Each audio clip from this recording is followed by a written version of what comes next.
Selanjutnya, kita akan coba untuk latihan soal. Kita langsung latihan soal tentang perhitungannya ya, untuk soal dari materi konsep termokimia nanti mungkin bisa kita buat video tersendiri. Oke, di sini adalah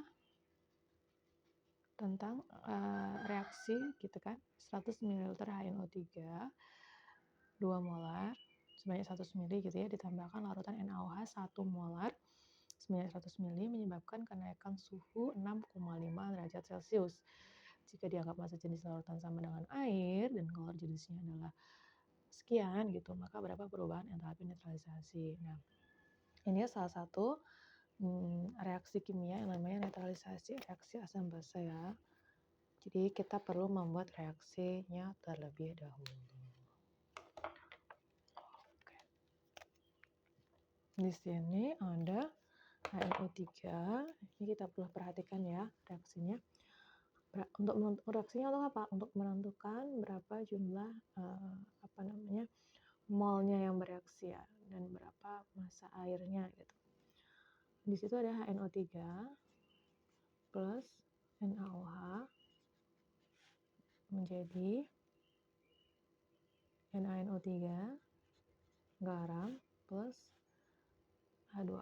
Nah, begitu reaksinya. Netralisasi itu masih ingat ya, berarti dia menggunakan perbandingan mol gitu kan, molnya akan sama gitu, ekuivalen, reaksi asam basa. Ini ada materi sendiri ya tentang asam basa yang intinya secara garis besar kalau netralisasi itu dia adalah terjadi keadaan netral ketika molnya itu setara ya, bukan sama tapi setara. Kayak misalnya di sini dia 1:1, berarti asamnya 1 mol, basanya 1 mol. Tapi ada kalanya koefisiennya itu 2.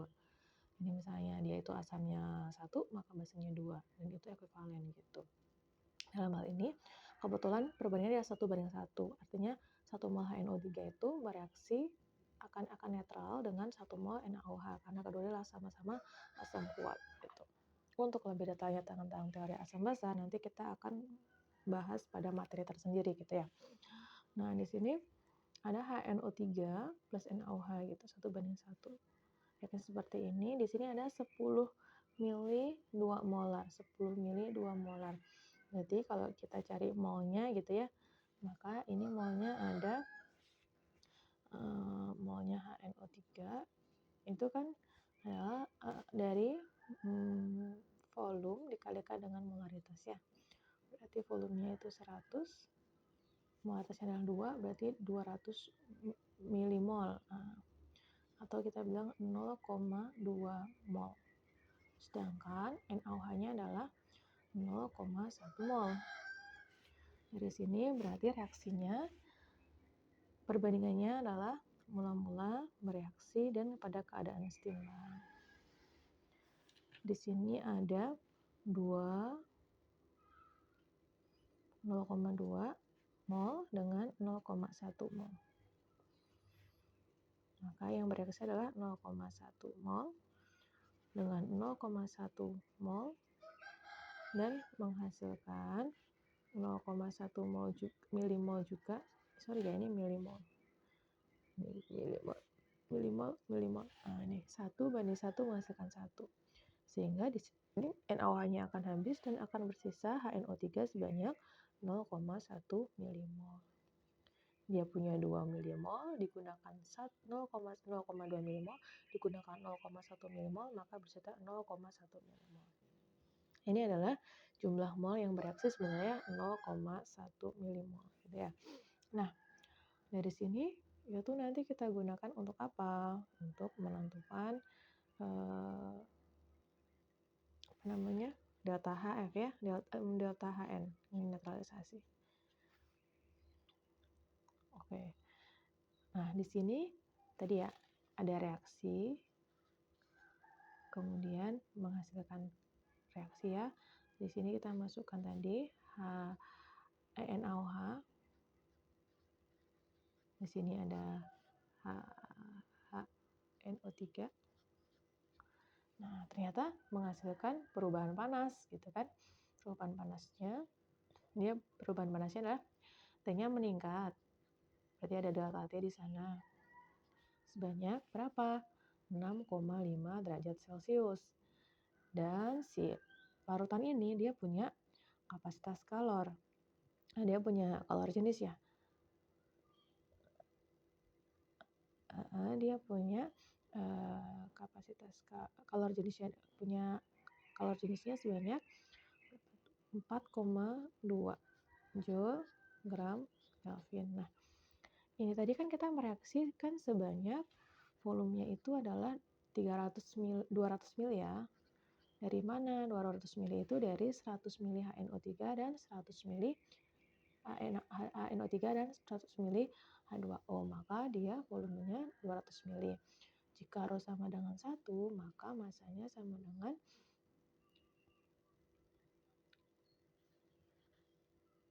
Rho kalikan V gitu ya. Berarti dia 200 gram. Rho-nya biasanya 1 gram per mili gitu ya. Itu adalah Rho air. Maka dia 200 gram. Dari sini kita bisa tahu, kita bisa kerjakan dengan rumus yang kemarin ya.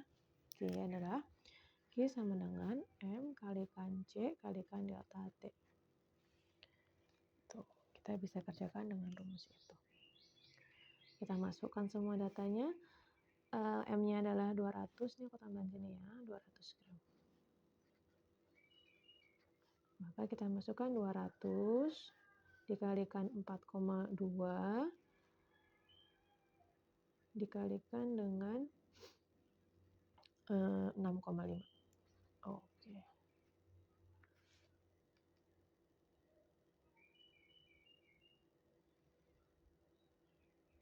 Maka hasilnya adalah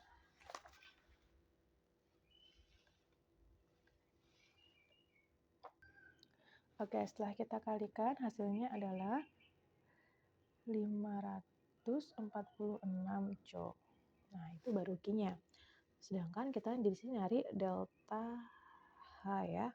Delta HN, berarti di sini kan kita ingat lagi materi yang kemarin Q per mol gitu. Q-nya di sini adalah 546 Joule, kita bagi dengan 0,1 milimol. Kalau kita jadikan mol berarti boleh ya begini, nanti jadinya sama aja Joule. Jadinya kita kalikan, jadinya 5.460 Joule per milimol.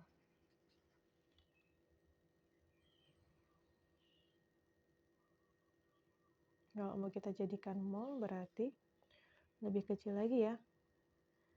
Ini 546 Joule dibagi, biar nggak bingung kita jadikan mol aja ya. Berarti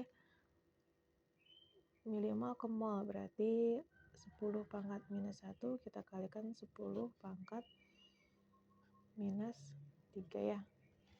Jadi 546 kali 10 pangkat 4 Joule, atau kalau kita jadikan kilojoule jadinya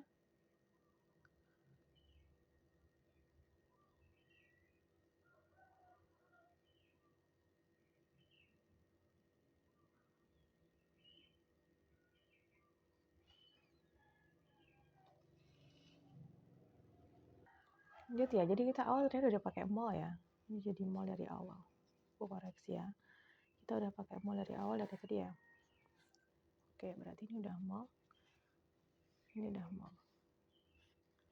Oke, selesai. Jadi di sini kalau kita jadikan kilojoule jadi 1254,6 kilojoule.